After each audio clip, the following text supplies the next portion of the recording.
What is respect? Where has it gone? Seems to me in the West we have lost our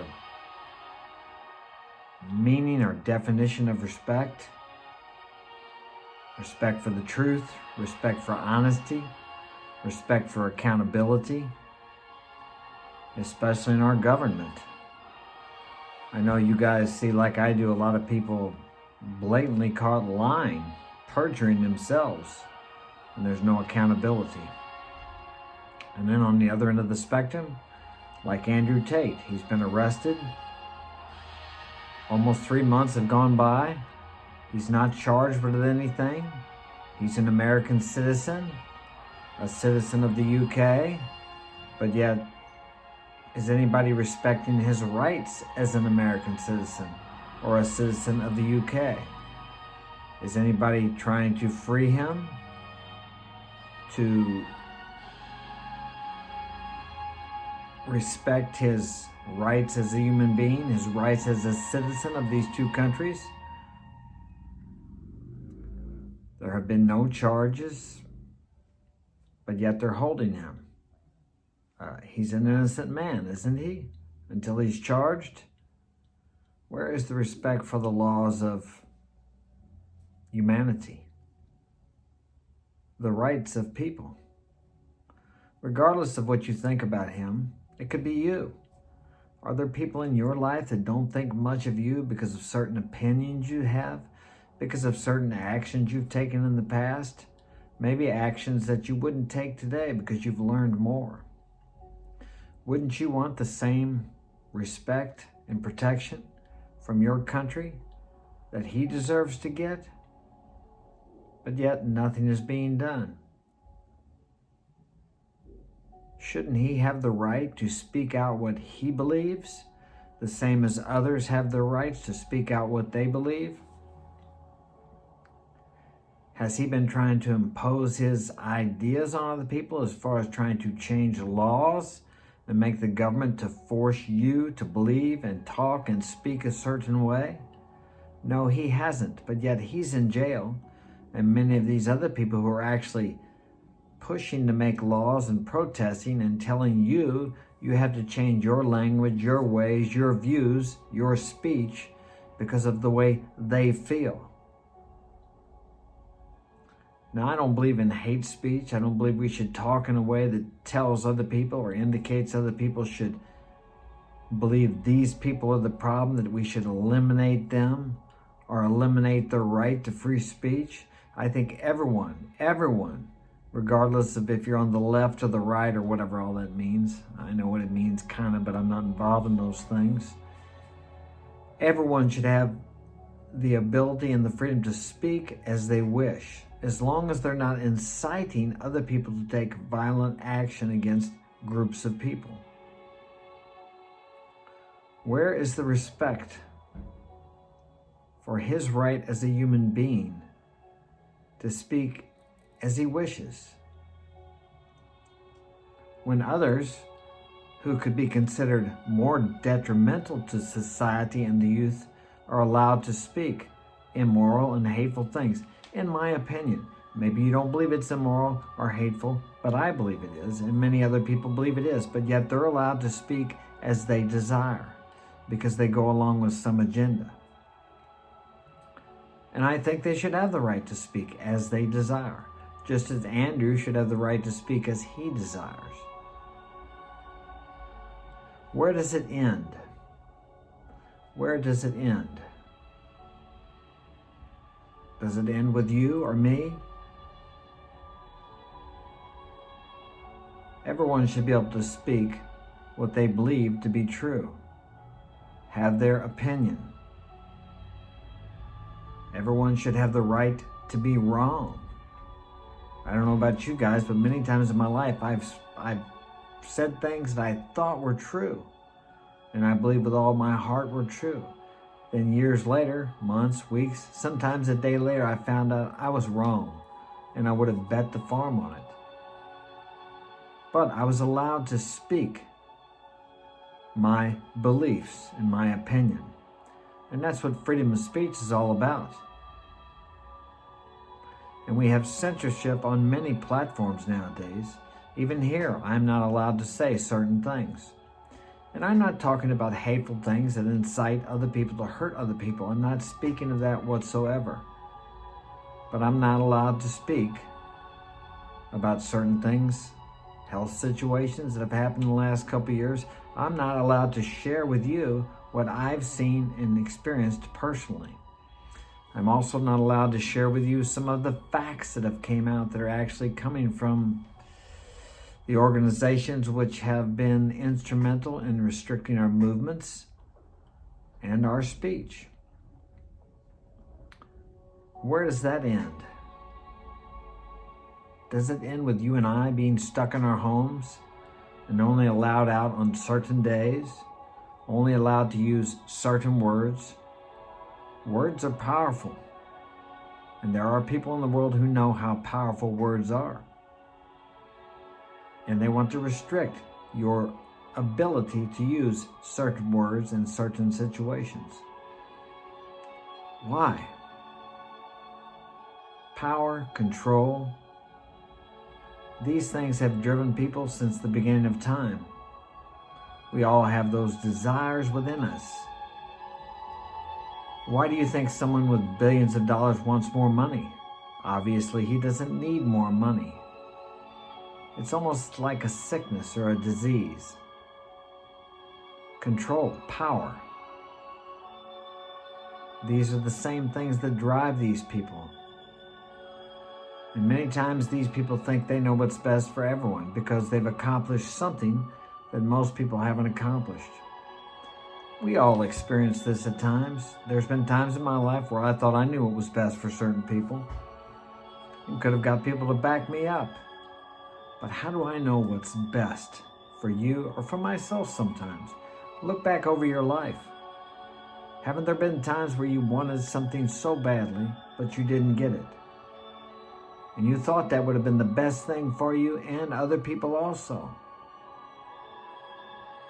But then, 6 months, a year, 2 years, 5 years, 10 years later, you look back in retrospect and realize that you were wrong. And thank God you didn't get what you thought you wanted and what you thought was best for yourself and others. So we all suffer from that. Rich, poor, whatever race you are. So remember, when you're thinking you know what's best, maybe you don't. Everything happens for you if you perceive it that way. Life is, let's say, a disease of perception. How do you perceive your life today? How do you perceive the lives of others? Many people, religious people, a lot of them believe this is a fallen world. It's a terrible place and God's going to come back and make everything okay. Well, I say God is here right now and everything is okay. And you may ask me, how can you believe that when so many injustices go on in the world?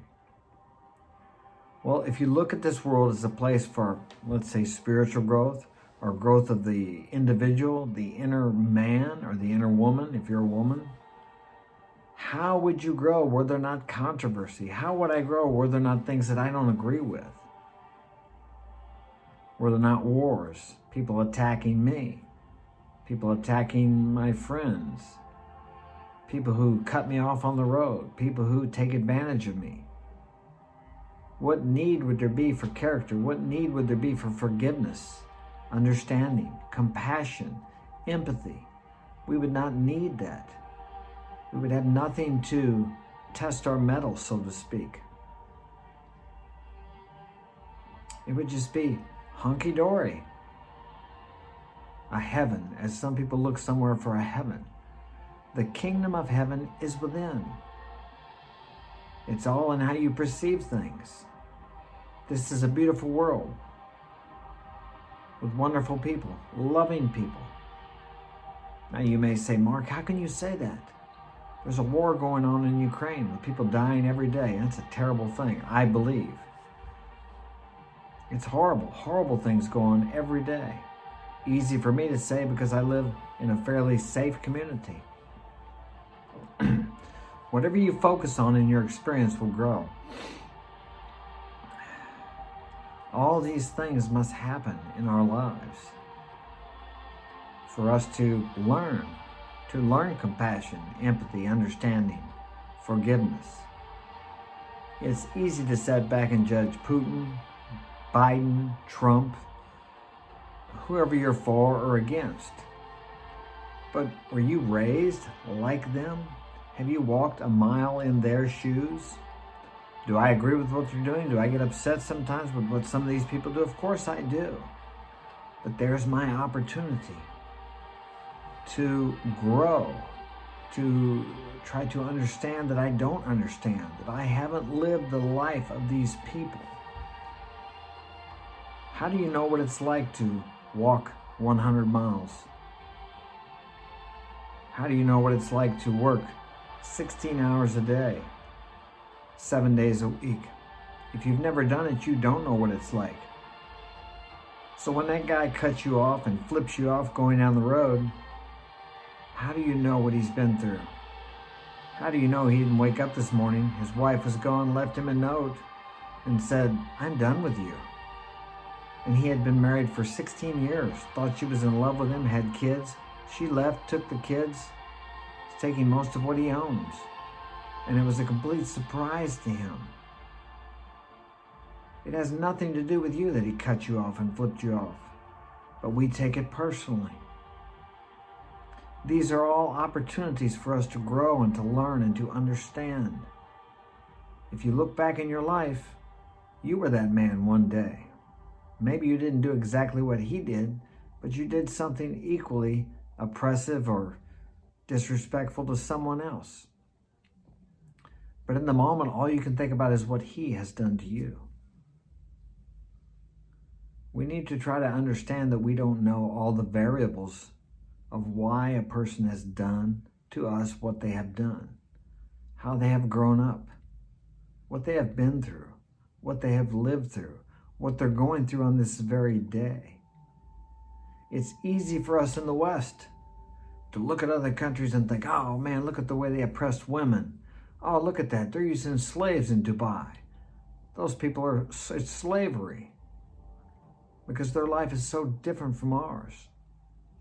And if you've never been out of the U.S., you need to go out and experience third world countries, other parts of the world. We do not have all the answers here.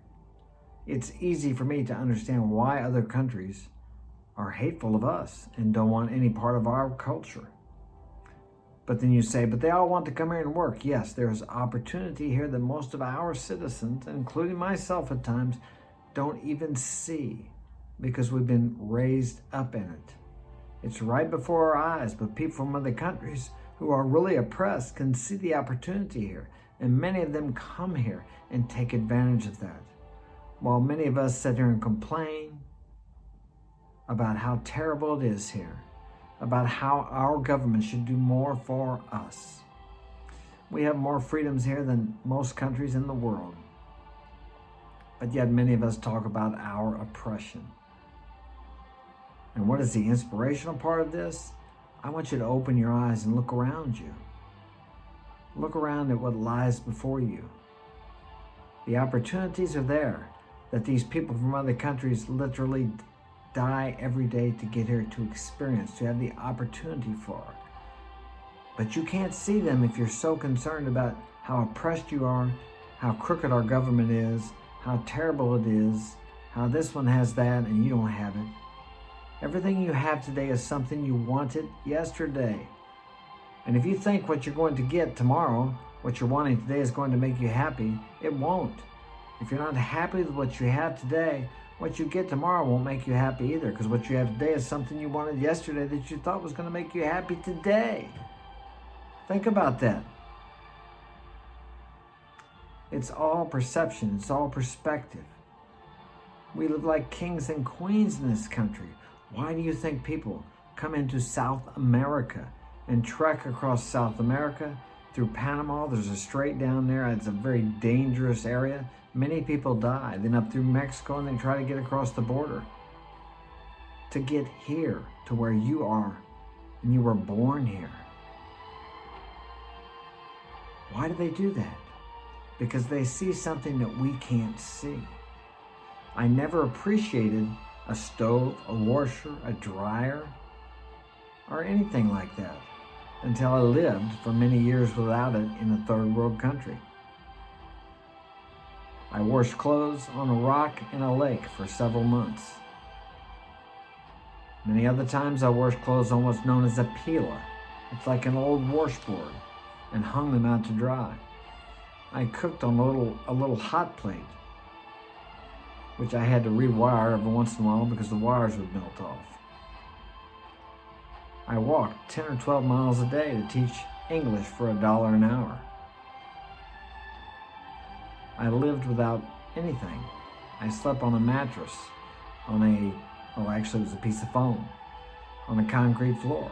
My kids played in the dirt yard with tin walls, with a cornstalk kitchen.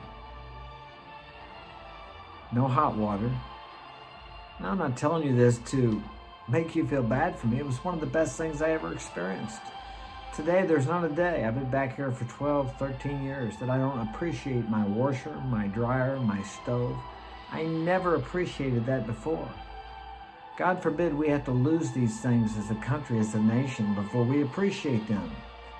What do they say? If we don't appreciate what we have, if we don't respect the life we have, we will lose it. If you don't respect your wife, if you don't respect your husband, don't expect them to stay around. Don't say you love your country if you don't respect it. Don't say you love your wife or your husband if you don't respect them. Respect precedes love. Appreciate what you have. This message I'm telling you is a message I need to hear myself. And I cannot tell you without actually reinforcing in me what I need to do myself. Yesterday was a cold, kind of a down day for me. I had to force myself to think about how good I have it. Sure, sometimes I don't like the way things are. I get aggravated at the government, especially this last 3 years, and then they're still pushing this agenda. I don't like it. I don't think it's fair. But there's good here. I have to look for the good. What do they say? There's a silver lining in every cloud, but you have to look for it. This all is something that can work for you and me. I don't like that Tate's in jail. I think that is extremely unfair. I understand why he's there, because he's outspoken. I was outspoken once myself to the local government here, and I had to leave the country for 6 years because they came after me. I understand that, and I'm not surprised that they put him in jail. I don't know if he will get out. I believe they'll keep him the 180 days. I don't know if they'll charge him with something. I'm not sure what they'll do. I wish there was something I could do for him, but really all I can do for him is to talk about him here and let his memory remain. People forget so quickly. I'm not afraid to say that I'm for him. If he's done something I don't know about, then and it's true, then of course he'll have to pay the price for that. But as of yet, he has not been convicted or charged with anything, and yet he's remaining in jail. How would you feel if that were you, or your son, or your daughter? We worked hard and traded a known arms dealer to get that basketball girl back from Russia. And she broke the law. She transported drugs, I think, over there. I don't know the whole story detail. Correct me if I'm wrong. But we went out of our way to get her back out of jail over there, and she was actually guilty of a crime. But yet no one is doing anything for Tate. Or at least none of the government here is doing anything that I know of. If you know something else, tell me in the comments. I'd like to know. Andrew Tate is much like the men I grew up with. And maybe some of you might say, well, thank God they're not like that anymore. Why? We have a lacking here in the U.S. of masculinity. And it's almost like it's under attack. No one respects, most people, or it seems the majority of people don't respect masculinity. They want to downplay it. They want to say there's something wrong with it. I guarantee you, if they start drafting young men, and God forbid if they do, because I have 5 young men that are of that age, for the war in Ukraine, they won't be wanting feminine men. They will be wanting men that are capable of toxic masculinity, as they call it. Men like my sons. I've raised my sons up to be tough. 4 of them are into amateur boxing. One of them has already had 2 fights. The other ones are fighting in the future. That's toxic masculinity? Is that what it is? I'm not sure what they call that. But those are the kind of men that people will be looking for. Weak men. Actually, the men of our government will be sending over there. Men that can fight. Men that can give their lives for another cause, which I believe is just something created by the government. Most of the wars, if not all of them, benefit the elites, the governments, the big businesses. Most of the Ukraine is being destroyed. Who do you think is going to rebuild that? Big business, the big war machine, the profiteers. You think they're not thinking about that? And look at I'm not sure how many people have died in that war yet. We only know what the news media tells us. And as we know, most of that is not true. Thank God for social media, because people can get on there and speak their minds to a certain degree. Although these corporations, these platforms are privately owned, and freedom of speech is closely monitored, as I said, I must be careful about what I speak. I got a warning here a while back for a video I posted, and actually it was just 2 clips from videos that were actually public on YouTube. One of them was a UK debate, and the other one was, actually our president making a statement a couple years ago. I appealed it, but they denied it. And I believe truly that I followed the guidelines, but yet I put these 2 clips together and they were controversial. It showed that the narrative of the government was not congruent. Big surprise there, right? Now, that's not to say everybody in the government is bad. We have, and then again, it's hard. I know it's hard for us not to judge these people, especially when we disagree with what they are pushing and it affects us personally. But there again, it's an opportunity for us to grow, to strengthen our inner man or woman, if you're a woman. Everything is an opportunity if you look at it as such. Andrew's been in jail for, as I said, probably about 3 months now. He's lost about, I figured it up in pounds, he said kilos. He's lost 10 to 15 kilos, so it's close to 30 pounds. It's tough. They're isolating him. They're punishing him because he has spoken out. Why has he reached so many men? Because he speaks a truth that lies within each of us that we know that most of us are afraid to speak.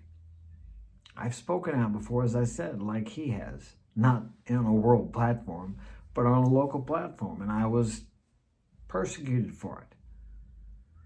As I said, I knew, he knew, he spoke of it, he prophesied what was going to happen.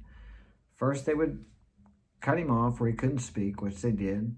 Then he got back on, then they jail him, and then they said they would eliminate him. So I don't know if he's going to get out or when he's going to get out.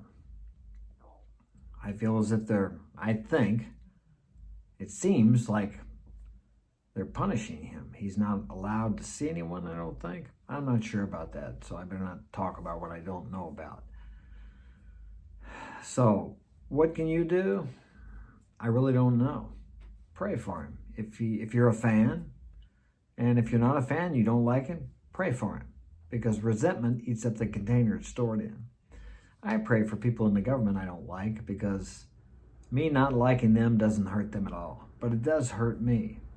And all this that I've spoken about, respecting other people, respecting your life, appreciating your life, not judging people, forgiving people that you don't agree with, allowing people to have their freedom of speech, accepting that you have not walked a mile in their shoes. All these things are not for the other person, but are for you. As I said, the kingdom of heaven is within you. And when there's peace within you, there'll be peace in your outer world. We will never have peace in this world until each person has peace within themselves. It cannot happen because everything in the outer world is a manifestation of what's going on within us. And we are a collective consciousness. If you don't like that, well, that's okay. You and your brother. Yes, that guy that you can't stand at work, that annoys the hell out of you, he's your brother. You and him are one. He reflects back to you what you don't like about yourself.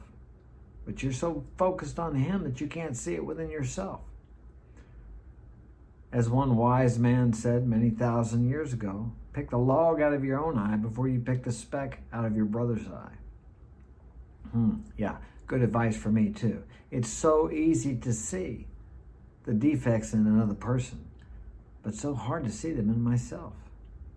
And I do a lot of self-introspection, self-inventory. Even then, it takes months, sometimes years, for me to see my part in something.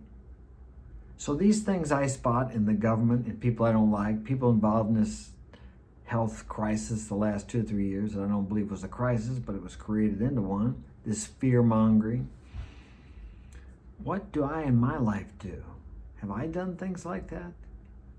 I believe I have, because I could not recognize it in others were it not first within myself. That is a spiritual, metaphysical principle. But it's so much easier and a lot more fun to take other people's inventory and to pick them apart than it is to pick myself apart. But it's counterproductive to pick them apart, to take their inventory and not take my own inventory. Taking my own inventory changes me. And as I said before, when I change myself, the outer world seems to become congruent with the positive changes I make within myself. So that's it. My music has stopped. I should have played it a little longer. I didn't realize I would be talking this long. I hope this has been of value to you. Share it with a friend and say a prayer for Tate and the people you don't like, because it's for you, not for them. Forgiveness helps you. And think about this. For my Christian brothers out there, I don't really consider myself a Christian, but you're still my brothers. Forgiveness, if you forgive someone, and that means you first judged him. And as I said earlier in the video, how can you judge someone unless you've walked a mile or 10 miles or 100 in their shoes? Now, that doesn't mean I don't judge people, because I do. But I catch myself. I don't know what they've been through. I don't know their life experiences. We all live in the same world, but it's a different world for each of us. The world is seen through each of our filters, our life experiences. And we look at the world as such. Something to remember. Take care, have a great day, and I will see you again soon.